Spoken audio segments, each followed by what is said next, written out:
ब्रज भागवत में समझाते समझाते मैंने ये आप लोग को समझाया, और उसमें सुखदेव जी महाराज व्यास देव जी को कह रहे हैं, एक चीज मैं बताया था, आप लोग याद होगा, हमारे अंदर में भी वो है, एक भगवान जो नारायण है वो अंदर में है। देखो, और मैं बोला ये हमारे पालक और हम इसके बालक, पिछले बार बोले थे, ये हमारे पालक और हम उसके बालक। इसका मतलब ये आया, प्लेन में समझा रहा हूं, कि हम भी सब भगवान की शक्ति हैं। जब हमारे अंदर में वो बैठा है जब हमारे अंदर में वो बैठा है तो हम भी भगवान की ही शक्ति हैं, है कि नहीं है? भगवान हमारे अंदर में बैठा है। देखो, हम लोग जीवन में कुछ कुछ ऐसे बात करते हैं जिस बात को नहीं बोलना चाहिए, लेकिन हम लोग बोलते हैं। आज सोच समझ लो तो फिर बोलने के लिए और आगे नहीं रहेगा।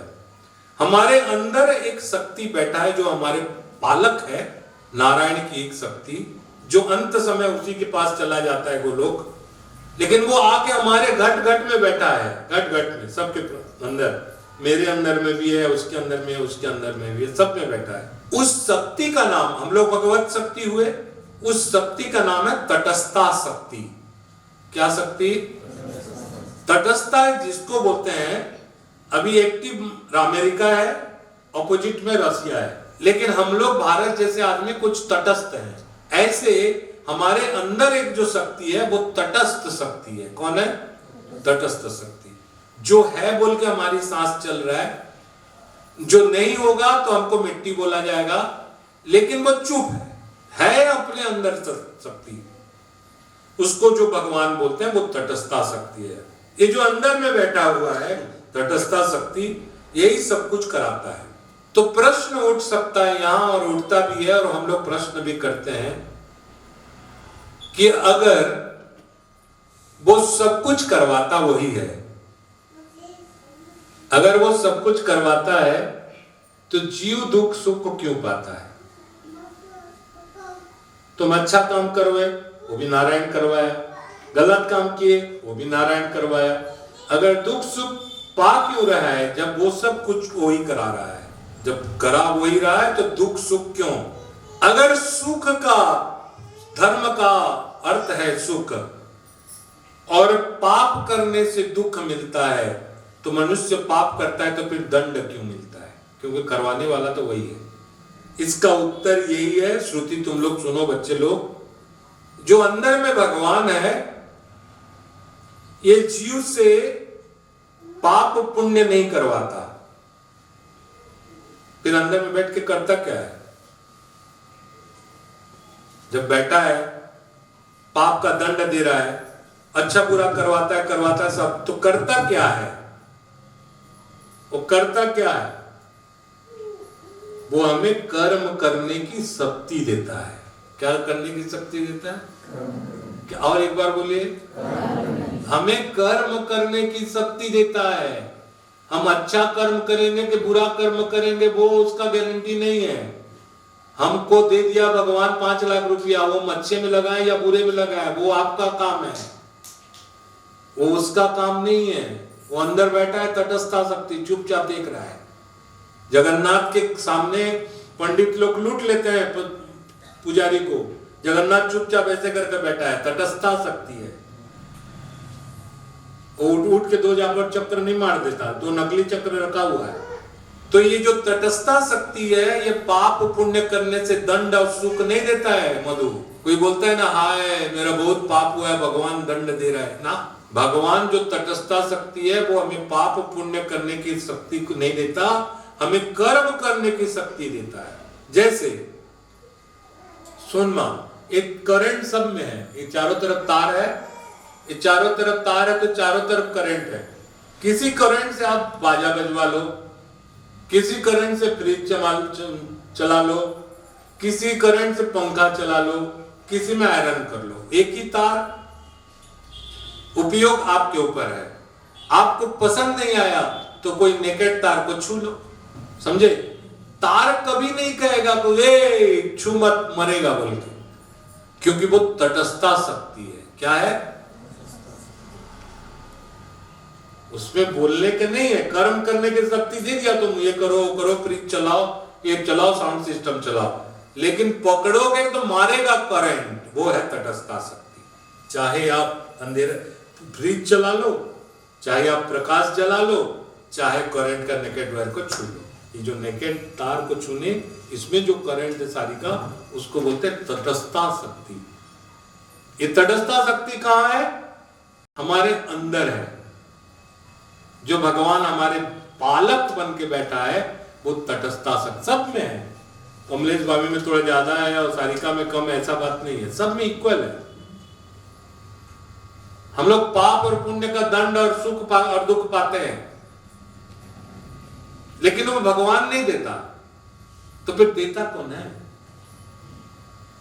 हम लोग जो दुख सुख पाते हैं पाप पुण्य करके, उसको देता कौन है? सबको पता है कि हम लोग सब जीव, इसीलिए भगवान गीता में कहा कि जीव मेरा अंश है। ममई वांसम जीव लोके जीव भूत सनातना, यही शब्द को देख के तटस्थता शक्ति को भगवान ने कहा कि मेरा सब अंश है। ये मत बोल देना गोल्डी कि मैं भी अंश हूं तो कल से मैं भी तिलक लगा के व्यास गादी में बैठ जाऊंगा तो चालू कर दूंगा प्रवचन, ऐसा नहीं होने वाला है ना। समझ में आ रहा है? ये तटस्थ, तेरे में जो भगवान है मेरे में भी वो भगवान है, लेकिन कर्म करने की शक्ति देता है। हम लोग सुबह से शाम तक है कर्म कर सकते थे, कर्म करेंगे या नहीं करेंगे ये हमारे ऊपर डिपेंड करता है। कर्म में भी दो कर्म है, अच्छा कर्म और बुरा कर्म। अच्छा कर्म बुरा कर्म, पूरा अकर्म कर्म सकर्म अकर्म विकर्म मैं नहीं कह रहा हूं। कर्म में दो कर्म है, कर्म और अकर्म, और बुरा कर्म और सत्कर्म। छोटा लाइन में बता रहा हूं, सत्कर्म एक है, सत्कर्म है, एक है बुरा कर्म है, एक है अच्छा कर्म, एक है बुरा कर्म। कौन करवाता है? कुछ अच्छा कर्म है जो आप लोग किसको अच्छा कर्म बोलते हैं बाबू? ये दुनिया में बड़ो कर्म किसको कहा जाए? उड़िया थी नाला भलो काम का के कर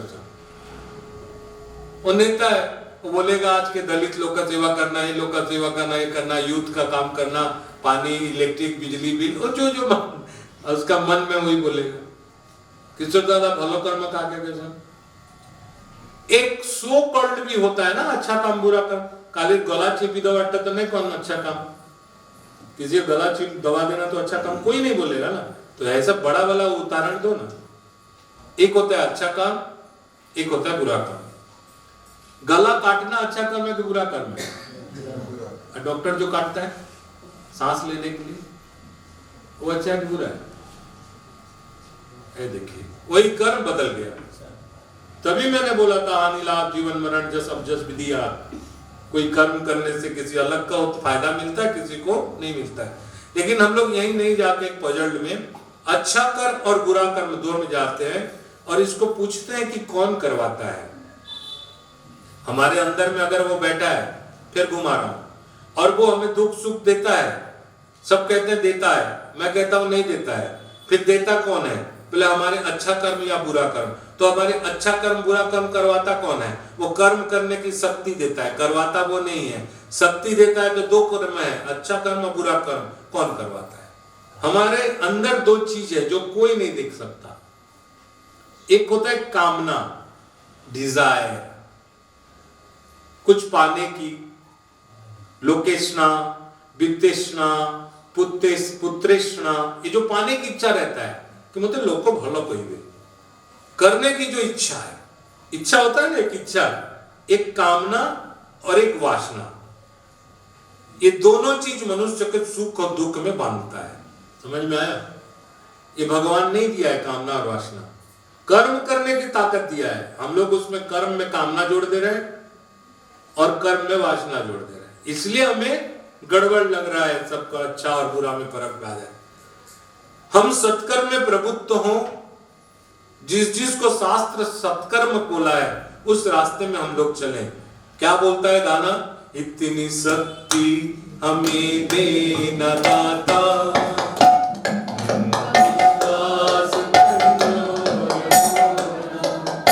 हम चले एक रास्ते पे,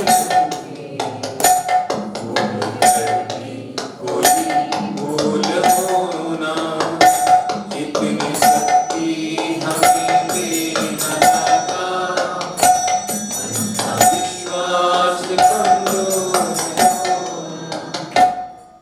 ये जो शक्ति देता है, कर्म करने की शक्ति देता है, वो हमें सत्कर्म में प्रवृत्त हो, ये हमारी भगवान के ऊपर प्रार्थना होना चाहिए। लेकिन हम लोग सत्कर्म में प्रवृत्त हो रहे हैं या हम लोग अकर्म में, असत कर्म में प्रवृत्त हो रहे हैं, हमारी कामना और वासना, हमारी इच्छाएं इसमें प्रवृत्त करती है। हम लोग के अंदर जो एक शक्ति है, समझ लो, वो एक नाम है जिसका नाम है तटस्थता शक्ति। हम लोग दुख सुख के लिए भगवान को दायी नहीं कर सकते। हम लोग को अंदर में बैठाने के, काम करने की शक्ति देता है। सारिका, तुम चाहे तो कुछ भी कर सकते हो, वो करवाने की ताकत वो देता है, समझ रहे ना। लेकिन हमें उसमें कामना और वासना जोड़ने के कारण दुख सुख को हमको प्राप्त होता है।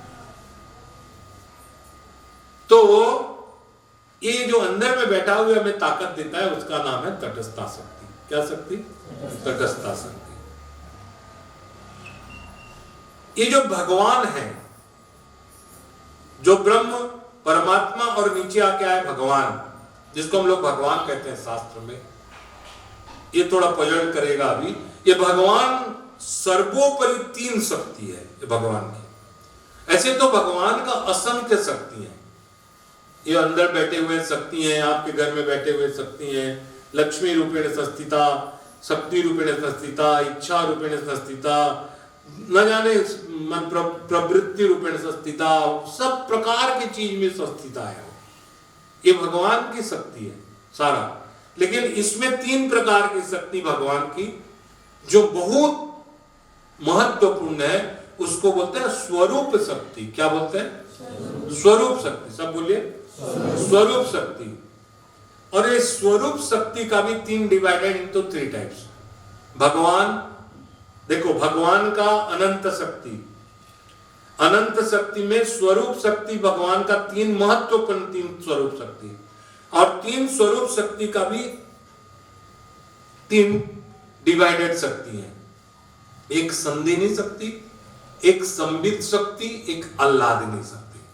बोले, संदिनी शक्ति, संबित शक्ति और आह्लादिनी शक्ति। संदिनी स्वरूप शक्ति, संबित स्वरूप शक्ति और आह्लादिनी स्वरूप शक्ति, ये तीन प्रकार के शक्ति भगवान श्री कृष्ण में व्याप्त हैं। समझ लो, एक है दुर्गा जो क्रिया शक्ति है उनकी, एक है काली जो करवाने की शक्ति है, और एक जो भगवान को आनंद प्रदान करता है, आनंदिनी शक्ति कहते हैं, वो है श्री राधा। ठीक है। लक्ष्मी नारायण का जो उपासक है, ओम लक्ष्मी नरसिंहाय नमः इत्यादि मंत्र से जो भगवान का आराधन करते हैं, वो सीधा वैकुंठ जाते हैं। कहां जाते हैं? वैकुंठ। भगवान का एक धाम का नाम है वैकुंठ। ठीक है। और वैकुंठ जाके उसको बोलते हैं जिस वैकुंठ वापिस नहीं आया जा सकता। जो वैकुंठ जाता है वापिस नहीं आता है। कोई बोले, खाना लिखा रहता है, बापा, अमर बापा वैकुंठवास। अब घर में आके बोलते हैं, मोर बापा चेहराटा ना, मोर बापुर चेहराटा मोर बापा में जिन दिन मोरी तले सही दिन जन्मी। ऐसा बोलते हैं आदमी। इधर तो बोलते हैं मेरा बाप वैकुंठ चला गया, और कॉन्ट्राडिक्ट देखिए, बोलते हैं कि मेरा पोता मेरा दादाजी आया है। तो ध्यान रखें, जो वैकुंठ वो जाता है जहां से वापस नहीं आया जाता है। जो वापस आ गए हम लोग कभी वैकुंठ नहीं गए हैं। इसका मतलब हम लोग वैकुंठवासी कभी ना थे, हो पाएंगे नहीं हो पाएंगे, ईश्वर की इच्छा। राधा माधव का उपासक जो है, वो लोग सीधा गोलोक जाते हैं। कहां जाते हैं? तो आप लोग बोलेंगे हम शक्ति का उपासक हैं, हम लोग शिव उपासक हैं। दुनिया भर का नाटक मत बोलो। पिछले बार का प्रोग्राम में मैं बोला, व्यासदेव जी खोजने गए पहले भागवत में, और वहां जाके तपस्या किए, जाके वहां माता के लोक में देखे, कभी शिव पार्वती, कभी ब्रह्मा ब्रह्माणी, कभी राधा माधव, और आखिरी में समझ में आ गया कि इन दोनों का शक्ति मिला के श्री शक्ति से दुर्गा व्याप्त है। इनकी अनंत शक्ति को बताया गया। राधा माधव का उपासक ये लोग गोलोक जाते हैं, या तो गोलोक से अभिन्न एक लोक और है जिसका नाम है वृंदावन। इसीलिए इस दुनिया में वृंदावन का इतना महत्व है, क्योंकि वो मर्त गोलोक है। समझ रहे हैं? जहां भगवान बद्रीनाथ हैं, नारायण बैठे हैं वो वैकुंठ है, जहां श्रीरंग में भगवान बैठे हैं वो वैकुंठ है। एक तो तिरुपति बालाजी वैकुंठ है, पुरी को मर्त्य वैकुंठ बोलते हैं, मर्त्य वैकुंठ बोल कहते हैं पुरी को, मर्त्य वैकुंठ है। लेकिन गोलोक या उसका अभिन्न स्वरूप जो वृंदावन है, इसलिए सारे वैष्णव को कहा गया कि अंत में आपका वृंदावन ही गति है, सारे वैष्णव को। इसलिए वृंदावन को महत्व तो सबको दिया गया, लेकिन वैकुंठ को से ऊपर गोलोक और गोलोक का अभिन्न स्वरूप होने के कारण वृंदावन को इतना महत्व दिया गया। जब प्रभु प्रकट होते हैं तो वो अपने धाम को ले आते हैं। जैसे अभी पुरी में जो भगवान बैठे हैं उनका नाम क्या है? उनका नाम है पुरुषोत्तम। क्या नाम है? हाँ, यही पुरुषोत्तम भगवान बैठे हैं बोल के उस पुरी का नाम है पुरुषोत्तम धाम। तो ऐसे ही भगवान अपने गोलोक का अभिन्न स्वरूप को वृंदावन प्रकट कर लिए थे जब वो खुद आए थे। भगवान जब प्रकट होते हैं तब उनका धाम भी प्रकट होके आ जाता है। बद्रीनाथ, श्रीरंगम, बालाजी वैकुंठ की प्रतीक है, श्री वृंदावन गोलोक। और जब भगवान प्रकट होते हैं ना, वो उनकी संधिनी शक्ति है। क्या शक्ति? भगवान का अनेक शक्ति, उनमें त्रिशक्ति है, स्वरूप शक्ति, त्रिशक्ति महत्व है, स्वरूप शक्ति इत्यादि। त्रिशक्ति में एक है संधिनी शक्ति, दूसरा संवित शक्ति, तीसरा आह्लादनी शक्ति। लेकिन संधिनी शक्ति माने उनका धाम, धाम शक्ति। जितना शक्ति भगवान पुरुषोत्तम में है उतनी शक्ति भगवान का धाम में है। जितना भगवान का शक्ति वृंदावन में, कृष्ण में है, राधा कृष्ण में, उतनी उनकी शक्ति वृंदावन में भी है। यानी धाम प्रभु का शक्ति है और धाम भगवान का शक्ति होके भगवान का कौन सी शक्ति है? पहला शक्ति, जिसको बोलते हैं संधिनी शक्ति। दो शक्ति का स्वरूप शक्ति में बात हुआ, अभी संधिनी शक्ति, एक स्वरूप शक्ति और एक संवित शक्ति जो मैं अभी बोलने वाला हूं। दूसरा स्वरूप शक्ति वो भगवान का विलास है। ये संवित शक्ति या भगवत शक्ति भगवान श्री कृष्ण को भगवत्ता की शक्ति प्रदान करता है। पहले बोला था, इतना लाइन नहीं बोलने की अपेक्षा, भगवान को भगवान कहलाता है। एक नंबर शक्ति भगवान का एरिया है, वृंदावन इत्यादि, और दूसरा भगवान को भगवान कहता है। अगर बांके बिहारी जा रहे हैं, साइड में भी एक भगवान है, साइड में भी जो भगवान को उतना हम लोग महत्व क्यों नहीं दे पा रहे? बांके बिहारी का भगवत सत्ता उतना क्यों भगवत सत्ता कर रहे हैं हम लोग? भगवान है तो वो है, और उसमें जो 6 प्रकार की शक्ति है वही संधिनी संबित शक्ति है। यानी भगवान के भीतर जो षड ऐश्वर्य है, श्री और इत्यादि 6 प्रकार की जो ऐश्वर्य है वो भगवान की दूसरी शक्ति है। तीसरा शक्ति का विलास है आह्लादिनी शक्ति, यानी श्री राधा। ये शक्ति का काम क्या है? आह्लादिनी शक्ति का काम, आह्लादिनी शक्ति का काम ये है कि ये भक्तों को पोषण देना। क्या करना? आप लोग के पास एक शक्ति है तटस्था शक्ति, जिस शक्ति में आप अपने आप को भगवान कहला सकते हैं, लेकिन वो अंदर में है, ठीक है। लेकिन ये स्वरूप शक्ति जो भगवान श्री कृष्ण की है, ये भक्तों को क्या देती है? पोषण देती है, ताकत। ये कौन है? जय जय श्री राधे, जय जय श्री राधे। हम लोग में जो भक्ति है ना, ये श्री कृष्ण का तीसरा आह्लादनी शक्ति है जो भक्तों को पोषण देती है। क्या देती है? भक्ति करने से घर में पैसा नहीं आता, भक्ति करने से शरीर स्वस्थ नहीं होता है। आदमी फट से बोलता है इतना पूजा करो तुला मोर अजीत गो मोर खाए गला, इतना पूजा पाठ करो लेते हैं खराब ही गला। समझ रहे ना भाभी? जितना भी पूजा पाठ करते रहे, भक्ति करते रहे, शरीर अपने मार्ग में जाएगा। रोग शोक हानि लाभ जीवन मरण ये सब भगवान के हाथ में। तो व्यर्थ ही हम भगवान को दोष देते हैं, क्योंकि हम लोग वो असत सत कर्म करवाने वाला नहीं है। अच्छा बुरा करने वाला नहीं है, वो कर्म करवाने वाला है। लेकिन भक्ति जो है भगवान का तीसरा, वो पोषक है। तो बोलेगा आदमी बेकार हम लोग राधे राधे करके क्या फायदा। पवन भैया प्राय पूछते हैं कि बेकार करके क्या फायदा, जब कुछ मिलने वाला नहीं है, ना रोकड़ो आणो है, ना जानो है, ना घर अच्छा है, ना बुरा है, ना शरीर सही है, ना अच्छा है, तो भक्ति करके क्या फायदा।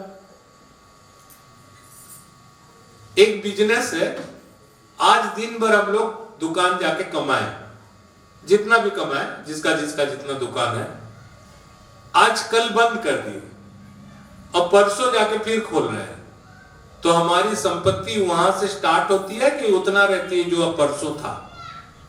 क्या होती है, आज जो आप दुकान आप रात को बंद किए, कल जा रहे हैं, तो आज से स्टार्ट होता है कि फिर कल नया शुरुआत होता है। आज का जो हुआ है कल से फिर स्टार्ट होता है। वैसे ही हम जो भक्ति करते करते शरीर का मरण भी हो जाए, मृत्यु भी हो जाए, तो कल फिर वहीं से फिर स्टार्ट होगा जहां से हम छोड़े थे। भोग भोगना अलग है, और भक्ति पोषक है, इसलिए पोषण करता है, इसलिए फिर अगले जीवन में हमारी भक्ति उतना पैरामीटर में रहेगा, फिर वहां से स्टार्ट होगा। और भक्ति का अंत है भगवान की प्राप्ति। भक्ति का अंत है भगवान की प्राप्ति। जब हम भाव में अपना भाव का आखिरी चरम सीमा में पहुंचेंगे तो उसको बोलते हैं महाभाव। और महाभाव स्वरूप हमेशा कौन है? श्री राधा है, महाभाव स्वरूप है। तो हमारी जो ये शक्ति है, ये भक्तों को पोषण करती है। और नंबर 2, भगवान को रस आस्वादन करवाती है। राधे राधे बोलो, जय राधे राधे बोलो, राधे राधे जय राधे राधे बोलो, जय राधे राधे बोलो, जय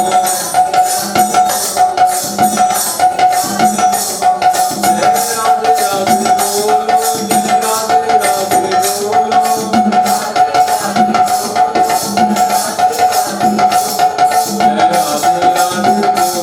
जय राधे राधे बोलो,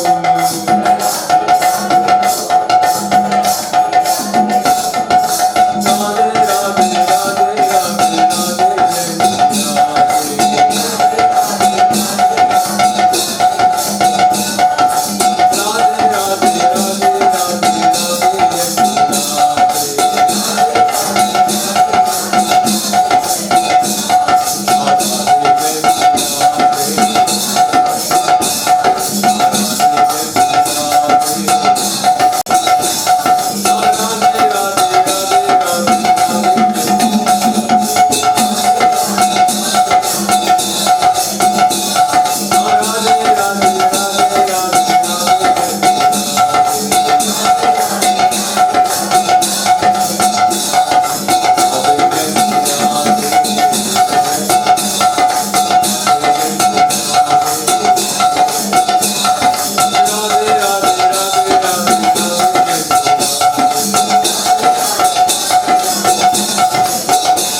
ये राधे राधे भक्तों को पोषण करता है, लेकिन राधे राधे दूसरा शक्ति देता है, भगवान को रस आस्वादन करवाता है। हम जो सुन रहे हैं, मैं बोला ना, हम लोग जो सुन रहे हैं, कर रहे हैं कीर्तन, ये तो हम लोग कर रहे हैं। राधे राधे कर रहे हैं तो चाह कहां रहा है, वो तो हमारे पास है ही। लेकिन इसको एक और आदमी को अच्छा लगता है, उसका नाम है श्री कृष्ण। उनको अच्छा लगता है। अभी कुछ देर पहले भी बोला गया ना कि भगवान श्री राधा का 32 नाम लेने से भगवान श्री कृष्ण इधर इंद्र वज्र लेके चलता है, भगवान शिव छत्र लेके चलते हैं, भगवान कृष्ण चमर लेके चलते हैं, उसके आगे आगे। फिर वही कि आखिर इतने बार राधा राधा कहने के बावजूद भी हमारी वो प्रभाव क्यों नहीं हो रहा है? क्योंकि मैंने पहले बता दिया और दूसरे बात बता दिया कि हमारी अच्छा और बुरा, सत्कर्म और कर्म का वासना जो है, काम और कामना हमें जो करवाता है। क्योंकि भगवान चुपचाप देख रहा है, आप मंदिर में लगाओ या ना लगाओ, वो चुपचाप देख रहा है। कर्म करने के क्षेत्र शक्ति हमें दिया हुआ है, लेकिन कर पाएंगे कि नहीं पाएंगे, ये हमारी कामना और वासना के ऊपर डिपेंड करता है। और ये भगवान को जो आनंद देता है, आह्लादनी शक्ति, यही आह्लादनी शक्ति का चरम अवस्था। चरम अवस्था, चरम अवस्था किसको कहते हैं? जैसे पहला है गन्ना, क्या लगता है? मीठा।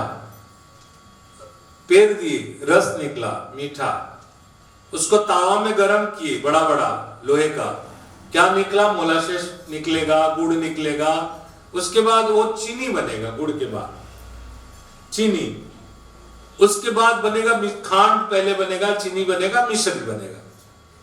तो गन्ना का मिश्रित सर्वोत्कृष्ट परिष्कृत रूप है, सर्वोत्कृष्ट। ऐसे ही आनंद का सर्वोत्कृष्ट रूप है श्री राधा।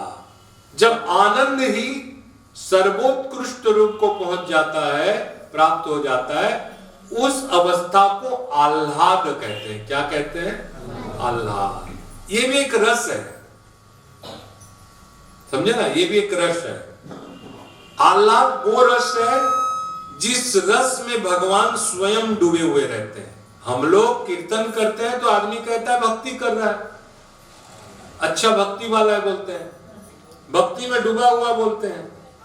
लेकिन इसको और एक आदमी को अच्छा लगता है, वो श्री कृष्ण, और आनंद मिलता है उनको। अब आनंद का आखिरी अवस्था है आह्लाद, और उस आह्लाद में भगवान श्री कृष्ण स्वयं डूबे रहते हैं। भगवान का नाम है सच्चिदानंद। क्या आनंद है? हाँ, आजकल तो कोई भी बाबा अपने आगे सच्चिदानंद स्वरूप लिख देता है। भगवान का है नाम है सच्चिदानंद, और सच्चिदानंद का अर्थ है सत्य, बोलिए सत्य, चित्त और आनंद। जो सत्य है, जो चित्त है, जो आनंद है। सत्य माने समझ लो भगवान सत्यनारायण भगवान सत्य है। कौन है?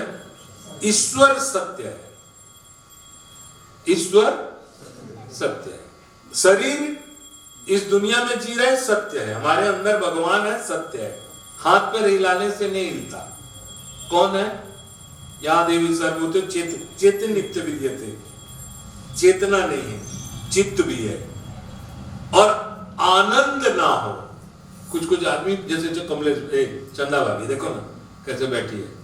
कमलेश भाभी यहाँ आई है, सच है, आई है, सत्य है, वो तो बैठी है, उसका चित्त यहाँ भी है, लेकिन वो आनंद नहीं है, दांत दिखाती नहीं है, चुपचाप एकदम जैसे कोई साइलेंट कुछ हो गया टाइप का। तो भगवान अगर सत्य भी है और चित्त भी है लेकिन आनंद नहीं है, तो वो भगवान को क्या हम लोग झुनझुना लेके झुलाएंगे? एक ऐसा भगवान जिसको देख के हमें अच्छा नहीं लगता, एक ऐसा भगवान जिसको देख के आनंद नहीं मिलता, तो उस भगवान को पूछ के हम क्या करें? ध्यान रखना, बलभद्र भगवान पौंडी में आते हैं, सुभद्रा पौंडी में आते हैं, जगन्नाथ पौंडी में आते हैं।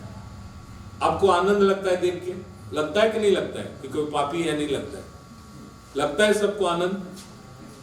बलभद्र भगवान आते हैं तो ज्यादा लगता है कि जगन्नाथ आते हैं तो ज्यादा लगता है? ये देखो, वही स्वरूप, खाली पौंडी को देखने में आदमी का आनंद बदल गया, क्योंकि हमारी कामना और वासना जगन्नाथ में ज्यादा है। मंदिर में जाएंगे तो हे चौका आखी स्टार्ट, और इधर का दोनों को लास्ट में खाली जो आप कर देता हूं, क्योंकि हमारी कामना और वासना, क्योंकि हम इसमें ज्यादा आनंद पाने की कोशिश करते हैं। तो वास्तविक है वो सत्य है, जगन्नाथ सत्य है, जगन्नाथ चित्त है, उसका आकार है, लेकिन उसमें आनंद भी है। सत्य है, चित्त है और आनंद होने के कारण वो सच्चिदानंद है। कौन है? तो सत्य हो, चित्त हो, लेकिन आनंद ना हो, तो ऐसे भगवान को हम लोग क्या करें? ऐसे भगवान का भजन क्यों करें? तो इसीलिए जगन्नाथ जगन्नाथ जगन्नाथ जगन्नाथ कालिया ठाकुर नारे गाना बाहरी गला कीजी गुड्डे भी गाना बलभद्र नाती ना बाहरी थी भाभी है, तो सबो चारों एक ही बेच में बैठे हैं, एक ही भोग खा रहे हैं। ऐसा भी नहीं कि जगन्नाथ थोड़ा ज्यादा खा रहे हैं, लेकिन कहाँ गाना? आहे नील शैल प्रबल मकवारण प्रबल मकवारण कुमारक नलिनी वनकुकर गणन आहे नील शैल पुरवने दुगुनी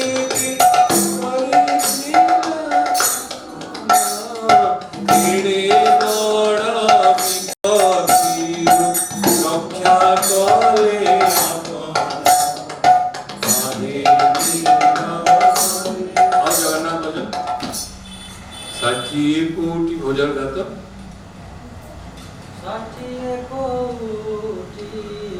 भोगरु तुम्हारा हरि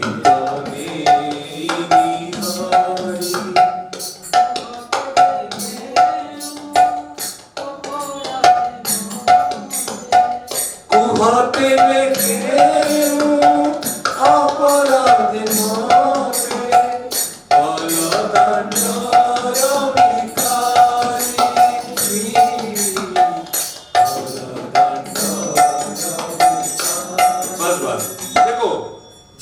भजन सुनेंगे। आखिर ये क्वेश्चन आप लोग के दिमाग में क्यों नहीं आया? एक दो भी भजन बलभद्र सुभद्रा को के दास काठिया ने क्या बजाया? क्योंकि वो सत्य है, वो चित्त है और उसी में आनंद है। बाकी में आनंद तो है ही, लेकिन उसमें आनंद है। इसलिए सत्य हो, चित्त हो, लेकिन उसमें आनंद ना हो तो उसका कोई भजन नहीं करता। इसलिए सत जिसकी कभी विनाश ना हो। अभी जैसे सत्यनारायण पूजा करना, अभी कमलेश भाभी लोग सत्यनारायण पूजा किए, सत्यनारायण पूजा हो गया, अब रात को गाना चालू हो जाता है, जय सत्यनारायण सत्यनारायण सत्यनारायण देव। कोई भजन सुने हो कभी भी? है तो वही भी नारायण है कि नहीं है? लेकिन जिसमें आनंद हो। भजो गिरिधर गोविंद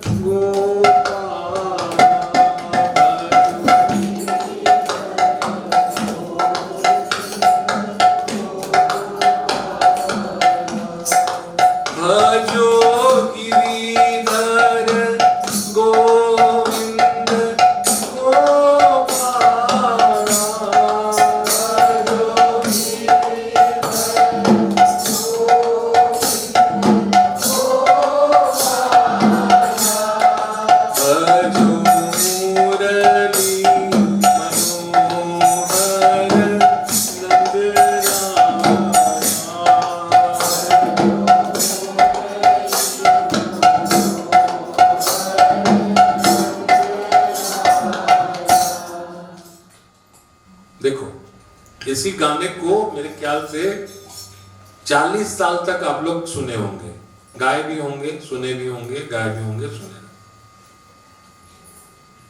ये कहां का सीन है? ये कहां का फोटो है?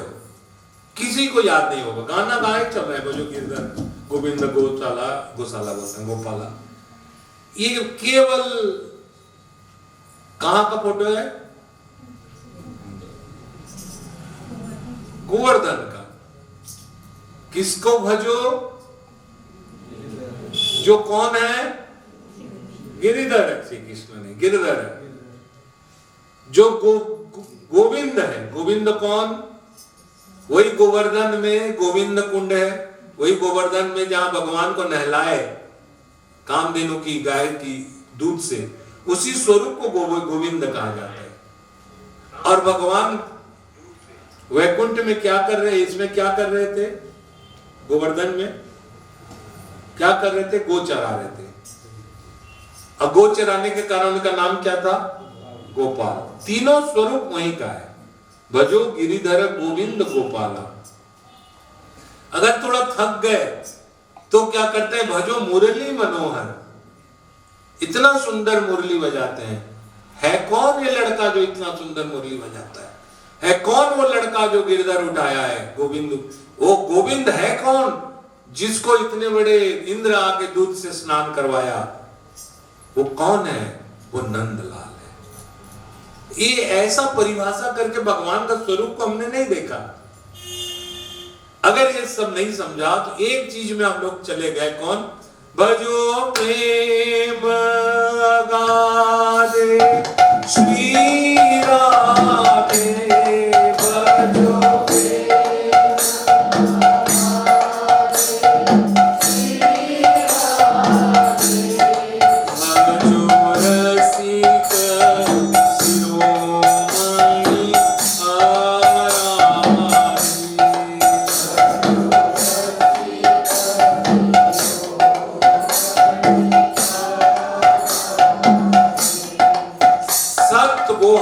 जिसका कभी विनाश नहीं होता।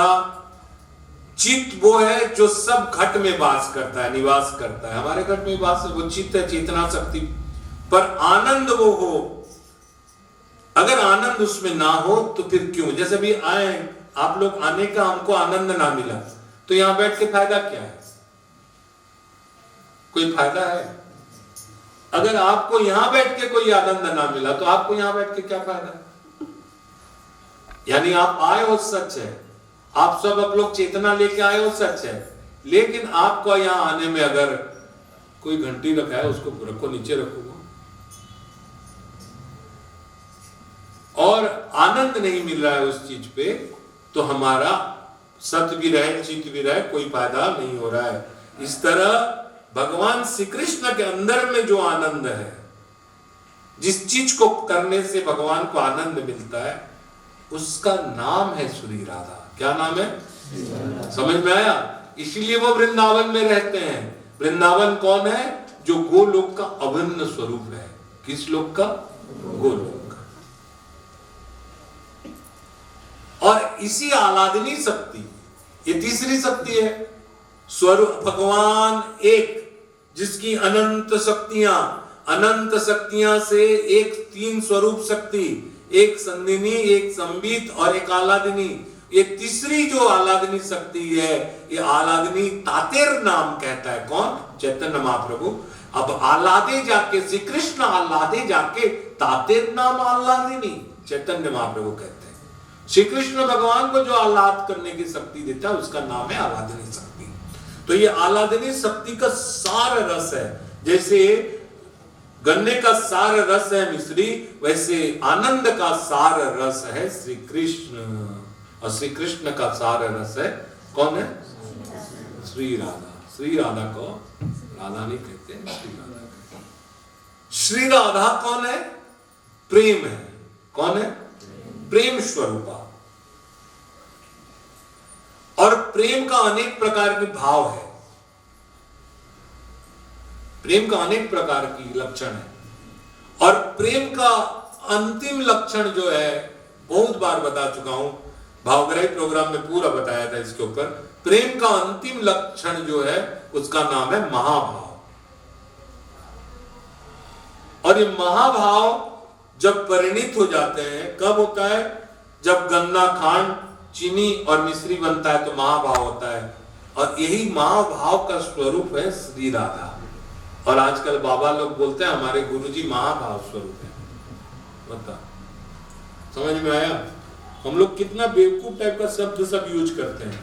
महाभाव स्वरूप अमका बाबा, महाभाव स्वरूप ओनली, जिस भाव में श्री कृष्ण को पहुंचना मुश्किल है उसी भाव में केवल श्री राधा चलते रहते हैं। बोल साचे दरबार की। और हम लोग इस भाव को पाने के लिए क्या कर सकते हैं? केवल प्रार्थना कर सकते हैं। क्या कर सकते हैं? समझ में आया ना? हम लोग सबके अंदर भगवान है। तटस्थता शक्ति वो अच्छा कर्म और बुरा कर्म का फल नहीं देता है, हम लोग अपने से पाते हैं, लेकिन कर्म करने की शक्ति देता है। तो कोई पूछेगा कि अच्छा कर्म बुरा कर्म करने की शक्ति करवाता है, तो फिर हम लोग कैसे उसके दुख सुख पाते हैं? क्योंकि वो करवाता नहीं है, वो कर्म करने की शक्ति देता है। और जो शक्ति आम लोग के अंदर जो अच्छा और बुरा कामना और वासना है, ये हमें दंड और पुरस्कृत करता है। भगवान की अनंत शक्तियां में संवित, संदिनी और आह्लादनी शक्तियां हैं। आह्लादनी शक्ति का अनंत स्वरूप जो आखिरी भाव है वो है महाभाव। इतना बोलने का इतनी सार रहस्य था। अभी एक चीज बोले सब, मृदंग किसका है? भवन का है। लेके आते जाते भी छोड़ देते हैं, भवन का है। एक व्यक्ति के पास भगवान पहुंचे, भक्त था, उसके पास भगवान स्वयं पहुंच गए, समझे चंदा भाभी, और पूछे उसको, जैसे चंदा भाभी को मैं पूछता हूं वैसे मैं पूछे, भगवान पूछे, बोले सॉल किसका है? बोले मेरा है। अच्छा, तो ये टीवी किसका है? मेरा है। ये लाए हैं लेकिन मैं अब ज्ञानी हो गई, ये लाए हैं लेकिन हमारा है। अच्छा, तो ये गाड़ी किसका है? ये हमारा है। तो ये बेटा किसका है? मेरा है। बहू किसका है? मेरा बहू है। और वो जो बच्चा है गोवन पोता मेरा है। अच्छा, प्राय सब समान को आदमी बोलता है मेरा है, मेरा। वो भक्त बोलता है मेरा है, मेरा है, मेरा है। भगवान अब उसका पूजा के घर गए, भूल कहा मैंने भूल कहा। वो भक्त था, बाबू जैसे चापलूस था, बाबू जैसे चालू था, बाबू जैसे समझदार था। तो जैसे बोलता है ना दादा सब आपका है, माँ जैसे आज तक बोलती है पूरा घर आपका है बोलती, तो वैसे ही वो भगवान को हम लोग थकते जाते हैं। बेटा आपका है, पुत्र आपका है, कपड़ा आपका है प्रभु, टीवी आपका है प्रभु, बच्चा आपका है प्रभु, सब आपका है प्रभु, सब आपका है। भक्त को भगवान पूछते जा रहे हैं और वो बोलते जा रहा है कि आपका है, ये आपका है, ये आपका है। भगवान कहते हैं अरे बाप रे कितना बड़ा भक्त है, कभी भी और दूसरा बात बोल नहीं रहा है। तो भगवान उसके मंदिर गए, क्या चीज करके इतना सीखा है कि आपका आपका बोल रहा है। भगवान गए, छोटे से कृष्ण मूर्ति रखा है, पूजा कर रहा है। अब भगवान बोले ये मंदिर किसका है? बोले आपका है। मूर्ति को दिखाया, बोले मूर्ति किसका है? अब सच बोलो, मूर्ति किसका है? यहां सब गड़बड़ा जाओगे, क्योंकि मूर्ति तो आप ही का है। मेरा कैसा है? बुढ़िया तेरा दांत वाला फोटो था वहां, तेरा फोटो पाके हम लोग घर पूजी पाए इतना। वहां तो भगवान श्री कृष्ण का मूर्ति था। ये मत सोचना कहानी समझ जाता हूं तो मुझे आता है, आगे में घुमाने आता है मेरे को। उसीलिए स्टार्टिंग से नेगेटिव चालू किया। सब कह सकता है वहां कि भगवान को मूर्ति किसका है? चलो भगवान का है। वहां बोल सकता था वो आपका है बोल के, लेकिन बोला प्रभु ये सब कुछ आपका है, लेकिन एक यही चीज को मेरा रहने दीजिए बस। अगर यही चीज मेरा है तो बाकी सब आपका है, सब आ जाएगा।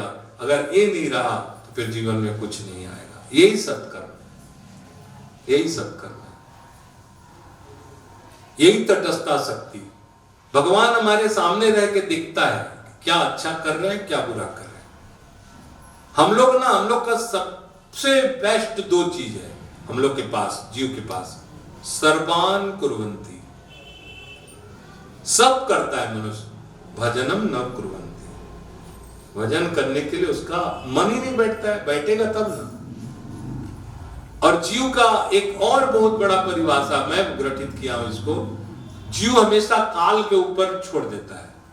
कल करबो देखो, कल करबो, चल भाई गया आज होगी से कल खाबो, चल भाई गया आज होगी से कल कीर्तन करबो, एक काल के ऊपर छोड़ देता है। ये नहीं है भगवान जिस दिन यहां हम लोग को भेजे हैं उसी दिन से हमको काल के ऊपर छोड़ दिया।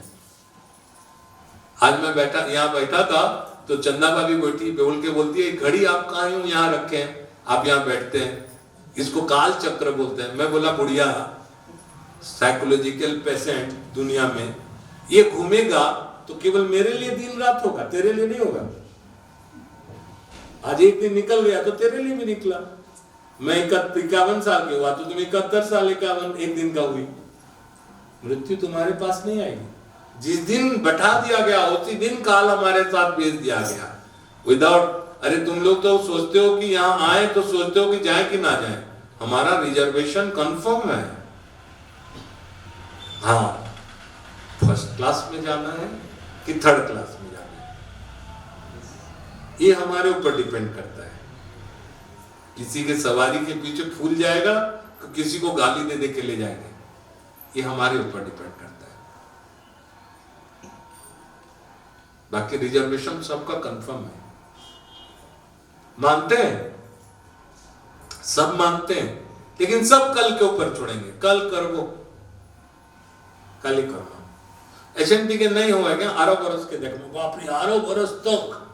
मेरे को एक आदमी ना इजीली बोलता था, मैं बोला प्रोग्राम में आ रहे हो, एक बार थोड़ा नहीं हो पाया भैया, अगले बार का वैष्णो मेला में आवो। अगले बार वैष्णो मेला, बाप रे बाप, 365 दिन के बाद उसको कितना इजी लगा बोलने में। और हम लोग का तो 1 साल निकल गया पूरा। तो इसी तरह मनुष्य के अंदर तटस्था शक्ति रूप में भगवान है। हम लोग अगर केवल तटस्था शक्ति लेके चुपचाप बैठे रहेंगे तो कुछ नहीं है। हम लोग में आनंद होना चाहिए और उस आनंद हमें भी प्राप्त हो और उसे भी प्राप्त हो, वो है भक्ति। भक्ति का रसास्वादन केवल स्वरूप है श्री राधे, और कहीं हमें भक्ति करके कुछ नहीं मिलने वाला है। हम लोग दूसरे को शक्ति प्राप्त करने के लिए भक्ति कर सकते हैं, लेकिन आखिरी में अंत में जो आनंद मिलेगा, जो चीज मिलेगा, वो है श्री राधा का नाम से हमें अनंत भक्ति प्राप्त होते हैं। और भक्ति के साथ साथ भगवान को भी आनंद का होता है। हमें पोषण मिलता है, भगवान को तोषण मिलता है। ठीक है, हमको पोषण मिलता है, उनको तोषण मिलता है। जैसे बाप बच्चा खा रहा है और बाप पैसा दिया, तो वो पैसा दिया, उसका तोषण हुआ, खुशी मिला उसको, मैं दिया हूं बोल के। लेकिन जो पेट में गया उसको पोषण हो गया। बोल सांचे दरबार की। तो प्रार्थना में बहुत बड़ा पावर है सारिका। प्रार्थना में मेरा आपका बना देता है, प्रार्थना में मेरा को आप बना देता है, आपको मेरा बना देता है। ध्यान रखना इस चीज को। दादा किसके हैं? मेरे हैं, मेरे हैं, मेरे हैं, मेरे हैं, ये प्रार्थना है। लेकिन प्रार्थना में बड़ा पावर है जो मेरे को आपका बना देता है और आपका मेरा बना देता है। प्रार्थना में पाप नाश हो सकते हैं। हम लोग जो पाप करते हैं, हमारी कामना और वासना द्वारा हम लोग जो कर्म करते हैं, उसमें जो हमारी पाप होती है वो प्रार्थना से भी नाश हो सकता है। ये ज्ञानी लोग जो हैं, जो ज्ञानी बड़े बड़े वेद का पढ़े हुए हैं, जो उपनिषद पढ़े हैं, ये ज्ञानी लोग कहते हैं ब्रह्म का स्वरूप कोई जान नहीं सकता। लेकिन अगर कोई ब्रह्म का स्वरूप जान लेता, जान जाएगा, न द्वेष्टि न भ्रमति आत्मा राम भवति। जो जान गया उसको, वो मुक्ति हो जाता है। सब कहता है ना मुक्ति प्राप्त, बड़े बड़े बोलते हैं ये कर लो मुक्ति पा जाओगे, बोलता है ना सब कोई। तो ये जो जान जाता है मुक्ति हो जाती है बोल के, वास्तविक वो गलत बात है। कोई मुक्ति सुक्ति नहीं होती। हम लोग जो कर्म बंधन में फंसे हुए हैं, इसी कर्म बंधन में हमें फंसे हुए के कारण हमें बंधन मिला हुआ है। बंधन माने बांधा हुआ है। हम लोग अपने आप को बंधन में है और इसी बंधन में मनुष्य फंसा हुआ है। कोई बीवी बन गया है। जैसे हवा पूजा करती थी, अब भी पुजारिन हो गई, पुजारिन से माँ बन गई, माँ से नानी बन जाएगी, नानी से दादी बन जाएगी। ये सब हम लोग कर्म बंधन में फंसा हुआ है। हमारा इच्छा जो है और कामना जो है वो फल हमें अवश्य रूप में भोगना पड़ेगा, निश्चित भोग। इसलिए मैं बार बार कहता था, अवश्य में भोक्तव्यम कृतम फलम शुभाफलम शुभाशुभम। हम लोग चाहे जितने राधे राधे करें, जितने जो भी करें, हमें आखिरी में हमारा किया हुआ अच्छा और बुरा कर्म का फल को अवश्य भोगना पड़ेगा, अवश्य भोगना पड़ेगा। सब कोई कहता है कि ज्ञान जानने से ब्रह्म की प्राप्ति होती, नहीं। कर्म का जब सारा ग्रंथियां माने गठनी माने गठी वो, इसलिए रामायण बोलता है सबके ममता ताग भरी। ममता माने जैसे आपका गाड़ी पर ममता है, जैसे आपका घोड़ा पर ममता है, आपका बच्चों पे ममता है, आपका पोता पे ममता, ये सब रस्सी है। इस सब हम लोग को रस्सी लगाए ऐसे से नचा रहे हैं। दादी हाँ बेटा, मम्मी हाँ बेटा, ये रस्सी खींच रहा है सब। गुरुजी हाँ, गुरुजी हाँ हो गया, आशीर्वाद देने के लिए खाली शब्द रस्सी है सब। गुरुजी, गुरुजी तैयार, टप्पू हाँ दादा। ये जो ममता है ना, ये सारा ममता को एक जगह रखो और सारे ग्रंथि को तोड़ के हरि से नाता जोड़ो। किससे नाता जोड़ना है? हरि से नाता जोड़ो। जो ज्ञानी होता है वो सारा ग्रंथि छूट जाता है, कर्म फल छूट जाते हैं उसका। जैसे एक व्यक्ति गला काटता है तो उसको सजा फांसी 300 सजा है, एक व्यक्ति गला काटता है तो उसको डॉक्टर कहलाया जाता है। काम वही है, थोड़ा बड़ा आगे पीछे है। कोई पेट काटता है तो जेल जाएगा, कोई एक पेट काटता है तो डॉक्टर कहलाता है। तो जो ज्ञानी है वो कर्म बंधन से छूट जाता है। इसलिए बड़े बड़े महात्मा बड़े बड़े कर्म करते हुए दिखते हैं। सब बोलता है हाँ। एक बार बचपन में मेरे को अभी भी होता है, अभी भी कुछ आदमी का वही बुद्धि है। एक बार मेरे साथ कुछ व्यक्ति कहीं गए किसी के घर में, मेरे साथ गए हैं तो मेरे साथ उसको दूध मिला तो जनरली देते नहीं, लेकिन उनको भी दूध दिए। तो आदमी आके बोला दादा मैं दूध नहीं पीऊंगा। मैं बोला क्यों? मैं भी छोटा था वहां 20-22 साल का। तो बोलता है कि आपके दूध में ज्यादा मलाई देते हैं, मेरे में हम लोग में नहीं देते हैं।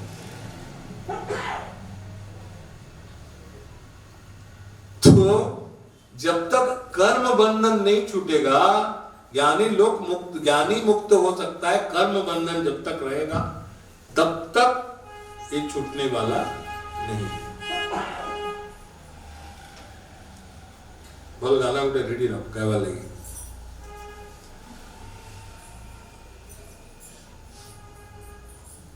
ब्रह्म को जानने पर सारी ग्रंथियां हमारी छूट जाती है।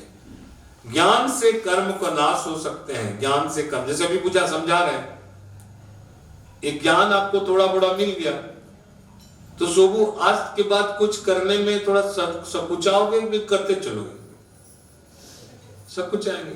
तो ज्ञान से कर्म का करने का वो नाश हो जाता है। ज्ञान से कर्म का नाश हो सकता है तो नाम लेने से पाप नाश क्यों नहीं होता?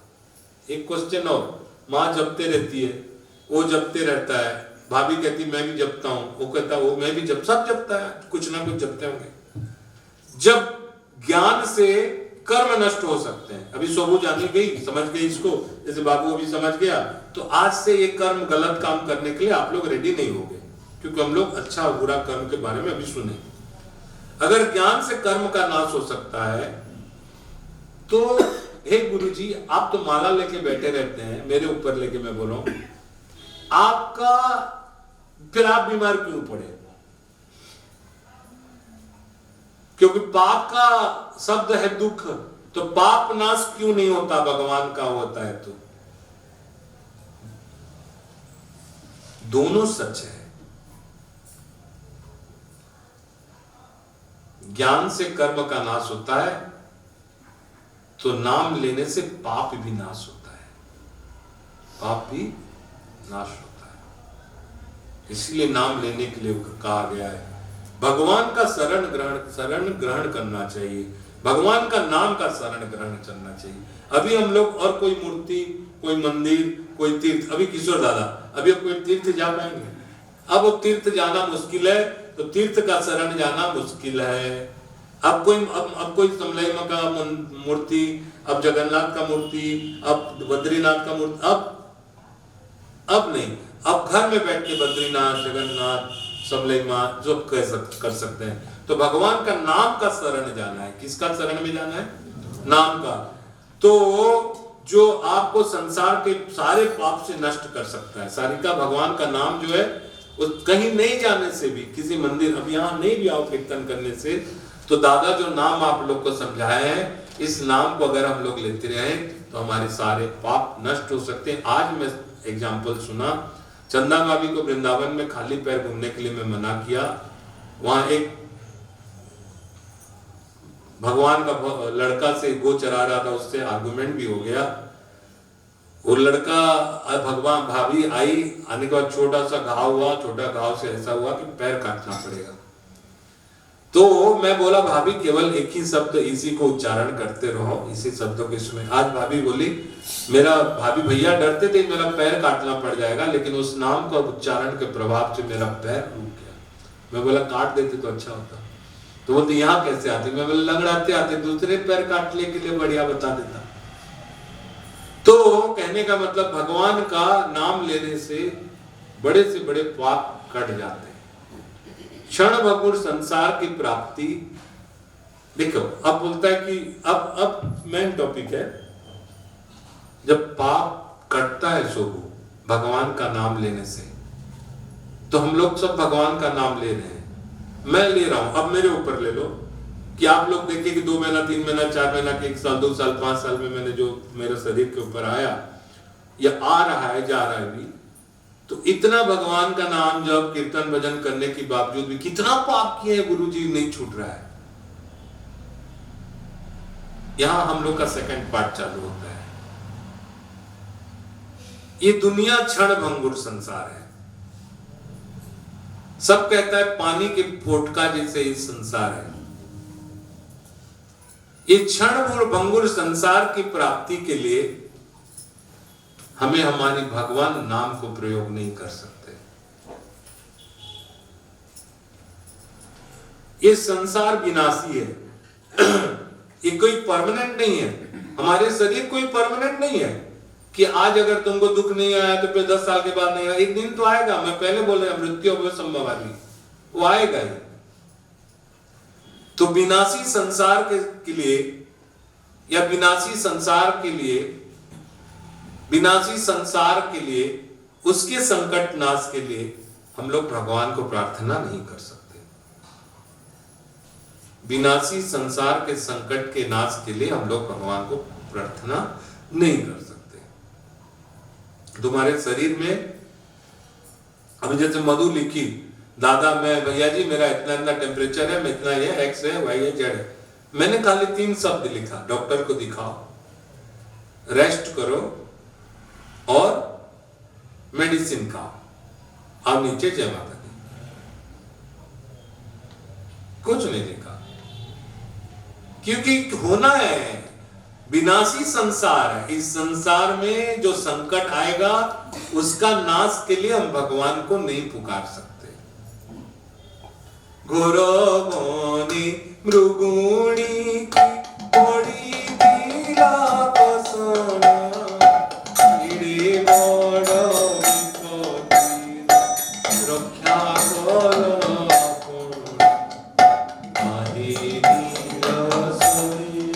एक बात बताओ, अगर इसको हम लोग 40-50 साल हो गए गा रहे हैं, एक तो हरिम का बिना संकट के नाश के लिए प्रभु आ गए।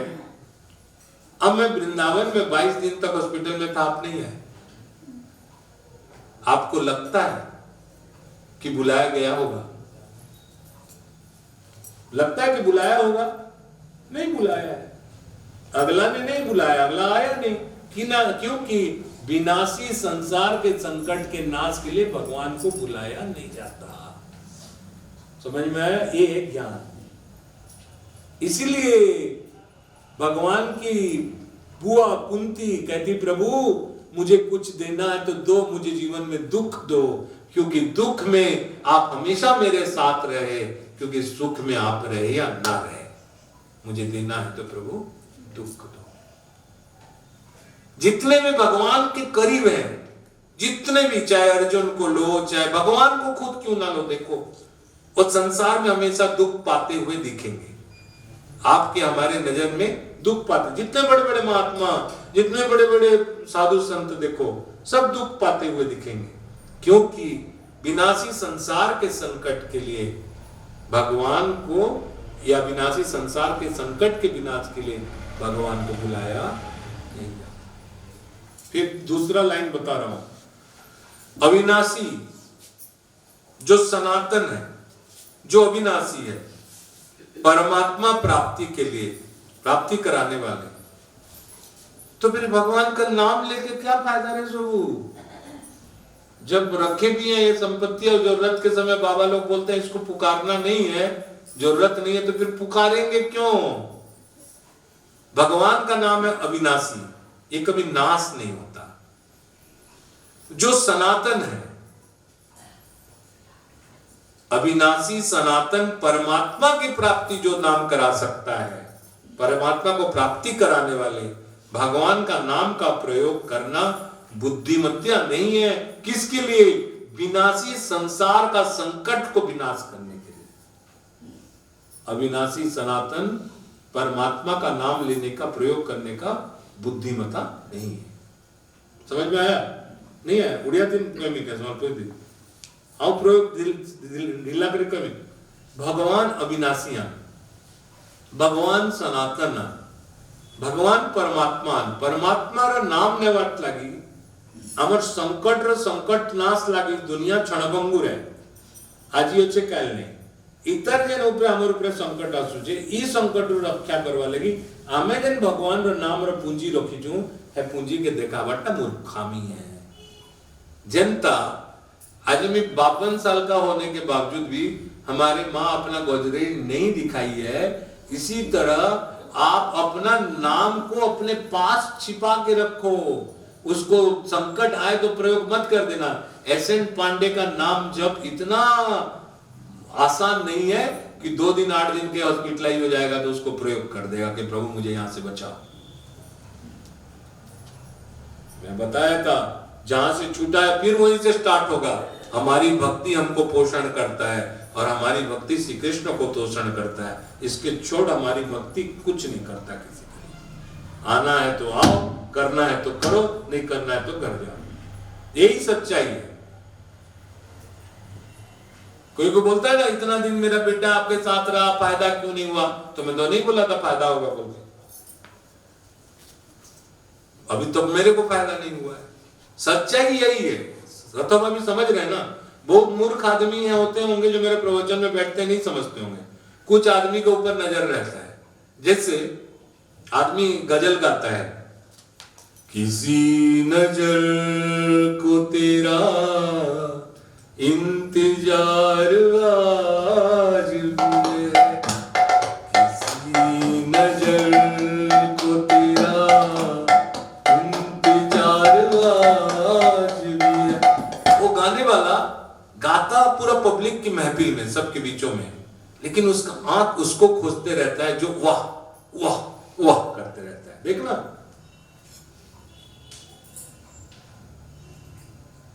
किसी नजर को तेरा, देखना किसी का मुंडी अगर हिला तो गाने वाला उधर दिखेगा, एक ठीक समझ रहा है बोल, अब बीच में फिर 2 लाइन मार देगा।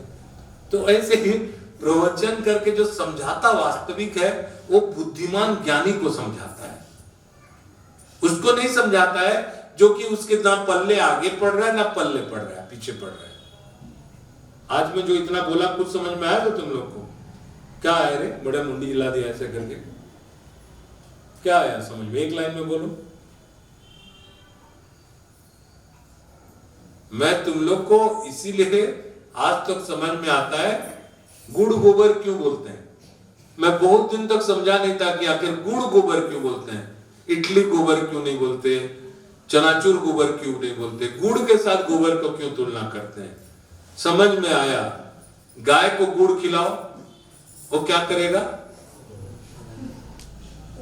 क्या करेगा?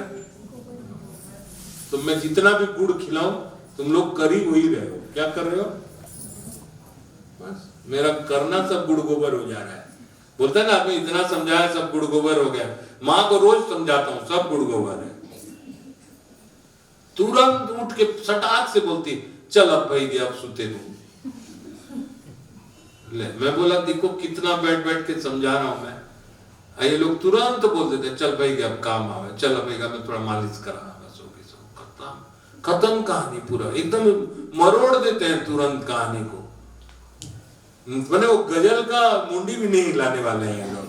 तो अविनाशी सनातन परमात्मा की प्राप्ति का जो कराने वाला साधन नाम है, उस साधन को हम लोग प्राप्त करके किसी संसारिक जो संकट को नाश करने के विनाश करने के लिए ये हम लोग अविनाशी परमात्मा का नाम की यूज को नहीं कर सकते। प्रारब्ध है, प्रारब्ध बस में अपना कल्याण के लिए परमात्मा का विधान से प्राप्त हुआ दुख और दुख को प्राप्त विनाश के लिए हम कामना, और दोनों अज्ञान कारण है। एक बार फिर इसको समझाऊं।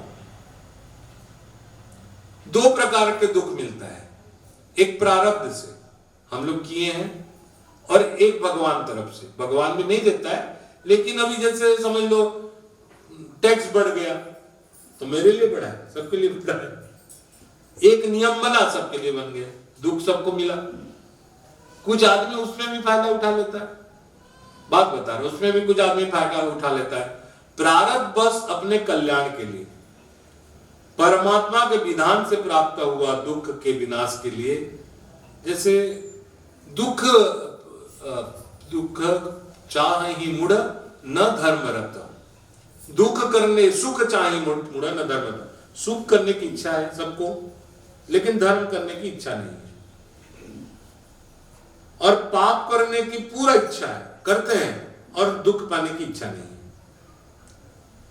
ऐसे ही हम लोग प्रारब्ध में कभी पाप किए हों, उसके चलते अगर हमें कोई दुख प्राप्ति हुआ, उसके विनाश के लिए विधान से प्राप्त हुआ कोई दुख के प्राप्ति विनाश के लिए कामना या इसको करना, ये अज्ञानता है। जैसे अभी मैं समझ लो वृंदावन में पढ़ा और आदमी को ये सोच में आ गया कि क्यों हुआ, तो इसमें ये अज्ञानता है, क्योंकि वो प्रारब्ध में कभी कुछ हुआ होगा, और राधा माधव कृपा से अपने गोद में सब ठीक कर रहे हैं, वो राधा माधव की कृपा है। उसके लिए ज्ञानी कभी दौड़ भाग नहीं करता। गीता में सब चीज को बताया गया, मैं कितना बार बताया हूं, कितना बार समझाया हूं। क्या आद्यांतो बंतो बोला हूं, ये सब एक आदि है, एक अंत है। ये कभी ना कभी बना होगा, ये कभी ना कभी टूटेगा। कभी ना कभी पैदा हुए, कभी ना कभी जाओगे। कैमरा कभी ना कभी स्टार्ट हुआ है, कभी ना कभी बंद होगा। कभी ना कभी घर तैयार है, कभी ना कभी टूटेगा। तो गीता में भगवान बताए कि संसार में जितना सारा वस्तु है, जितना सारा वस्तु जो भी है, वो चाहे मंदिर हो, चाहे कुतुब मीनार हो, चाहे एबिल टावर हो, चाहे पीसा हो, चाहे जो भी एक्स वाई जेड जो भी हो, वो सब एक दिन मरणशील है। एक दिन अंत है, एक आदि है तो उसका अंत है। तो ये सतत मरणशील, ये क्या भाभी बताई, अरे भाभी घड़ी काल चक्र नहीं, वहां एक अंदर में चल रहा है टिक टिक, वो काल चक्र है। ये सतत चलता रहता है, नॉन स्टॉप। घड़ी नहीं चलता है, घड़ी तो वहीं खड़ा है, उसके अंदर जो है वो चल रहा है। तो और चल किस लिए रहा है? मरणशील।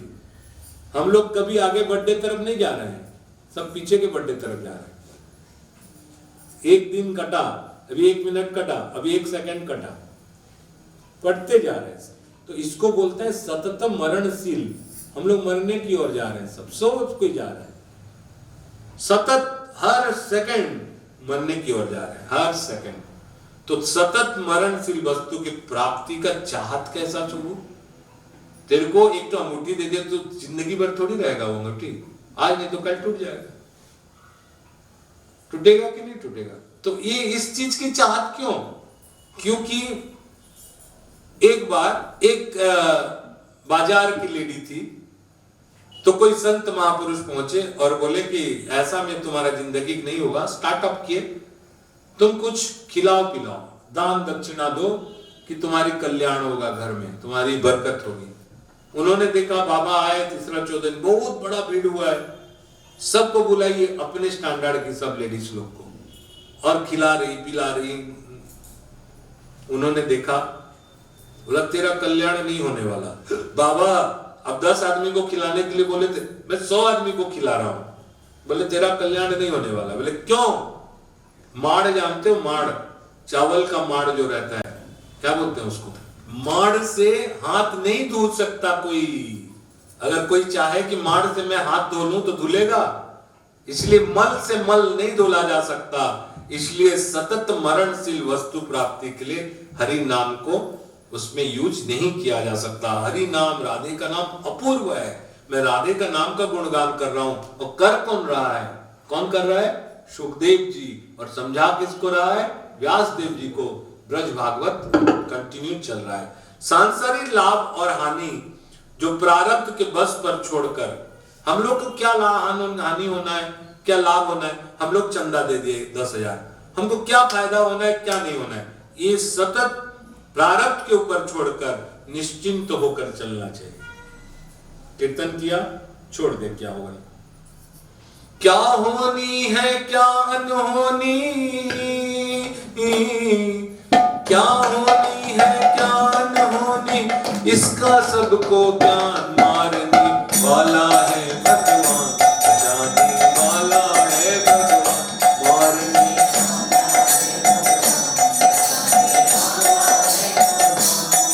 वो बाल लगा होता उसका,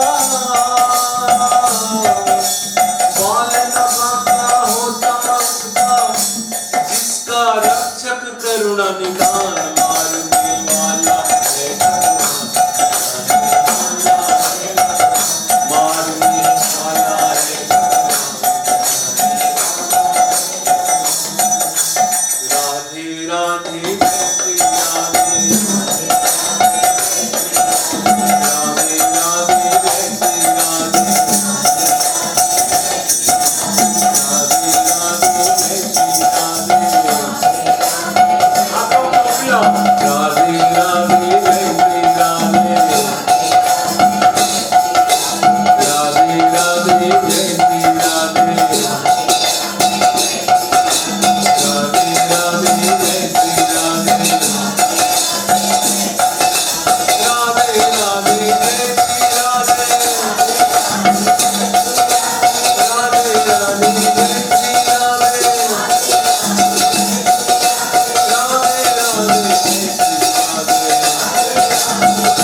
लाल सरकार की, बोलो वहां के बिहारी लाल की।